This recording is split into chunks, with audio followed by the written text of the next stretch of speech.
Greetings guys, I welcome you in this beautiful video.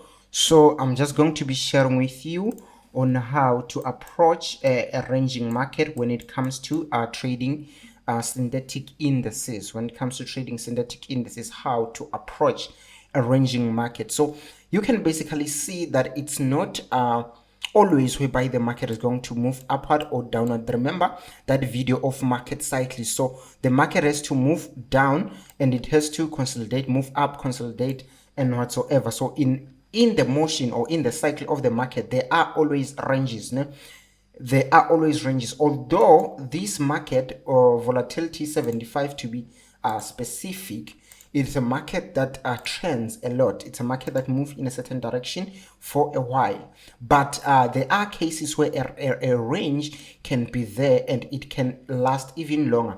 So we have something like this here. Currently it's a range, or you can call it a channel, just looking at the fact that it's like flowing downward. So that way I can say some can crown it as a channel, because it's like it's steep on the downside, né? But it's just the same principle that we have to apply in a range. Actually, a range, it is whereby a market is bound in a certain region. So if it's a tilted range, then it's kind of a channel. So it's still a range, but it falls under the category of a channel. So I hope that one is clear. So I'm just going to be sharing you simple tips on how to approach this kind of a market.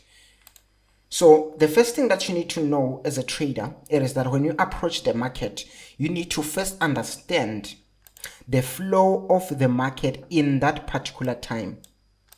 You need to understand the flow of the market in that current time, because the market will move differently depending on the time of that particular day, or depending on the influence that makes the market to move, or what moves the market. So it varies. For an example, in currencies, you know that the market behaves in a certain way if there are certain events, or if there are certain holidays in some other countries. The market behave in a different way than it usually behave when everything is normal. So you first need to understand the flow of that market currently. When you approach the market, just study just few previous moves on how it was behaving. If it's in a channel, the first key thing that you need to know is how it entered that channel. Is it the fact that the bars were weak, or is it the fact that it's a corrective in a higher time frame? So those are things that you should consider. And then the most important thing when you are trading a channel or a range, you need to focus on the highs and the lows, or how the market behaves there, because that's where we are interested in taking our trades. That way we are interested in opening our positions, the lows and the highs of the market. You need to observe the structural behavior of that price. And then one important thing that you need to know that we are going to just spot in these charts here, it is the issue of multiple touches, né? What is happening? It's the issue of multiple touches. Whenever why is this thing starting to draw there? Let me leave it. So whenever this market moves in levels, in key levels, it will usually touch that level multiple times. And the way it touches that level, it's in a way that the structure changes, or the level of the high or the low changes. For an example, we can see here that when price reached this high, it had one high, the second one, and then the third one. You see, so it's 1, 2, 3 before it went all the way down completely. Even here, it's a low and then a second low, and then it shoots up. Same thing applied here.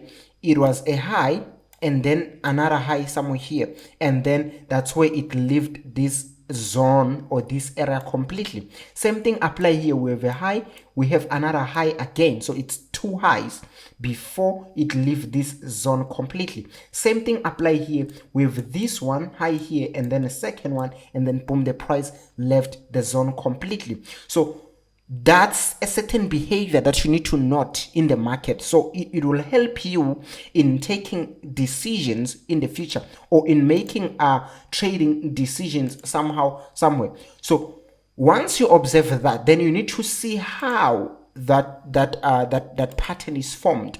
So for an example, you can see that where is this thing? You can see that here we had these highs, but the market could not go down before it formed a lower high, or a high that is in the same level as the previous one.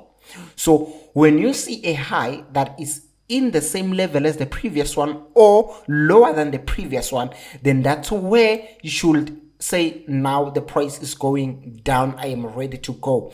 You don't just open a trade because the market moved up and then it is collapsing down. No, we don't take trades in such issues in V shapes. We take trades where there is a transition, where we see now the other side getting in the market.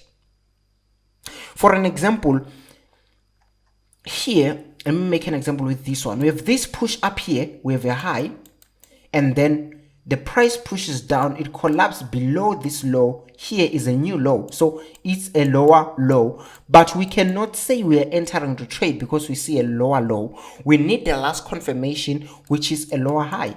That's why when this high came here, that's where we were bold to say, I'm selling either in the breakout of this level or any other area, depending on the entry strategy that you are using. Depending on the entry strategy that you are using. One thing that I'm going to tell you, and this one here is going to save your life. This one is going to save your life. You see in this market, let me just highlight the key areas there. Let me erase everything. So here we have a low, we have a high, we have a low, we have a high, we have a low, we have a high, we have a low, we have a high. So I hope you can see where I am highlighting my lows and my highs. It depends on the flow of the market. Here, the market was moving just in undisturbed candles. It was flowing just in undisturbed candles.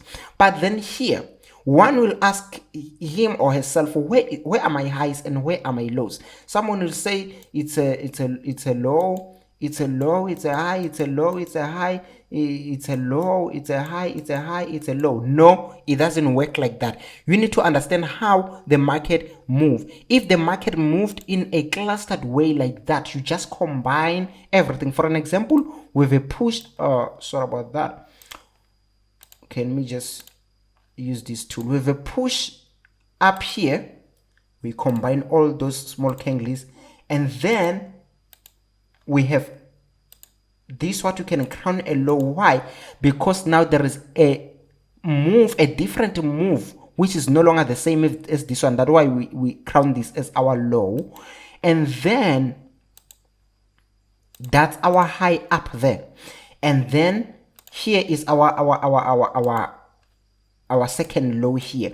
So it's just a low, a high, a low, and a high.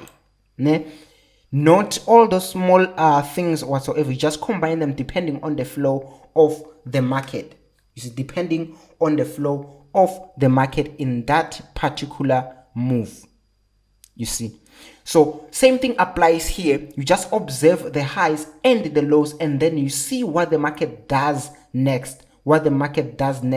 And then you are ready to enter your trades. You don't just enter your trades immediately when the market bounces here. You say, I am buying because the market is in the low. No, we need confirmations. We have a higher high. Let's see a higher low, and the higher low came in the break of this high. We enter our trades. Same thing applies on that opposite side. We just do the same thing. We just do the same thing. I hope it is making sense. So that's what I want to share with you. Thank you for watching this video. Remember to like, share, and subscribe.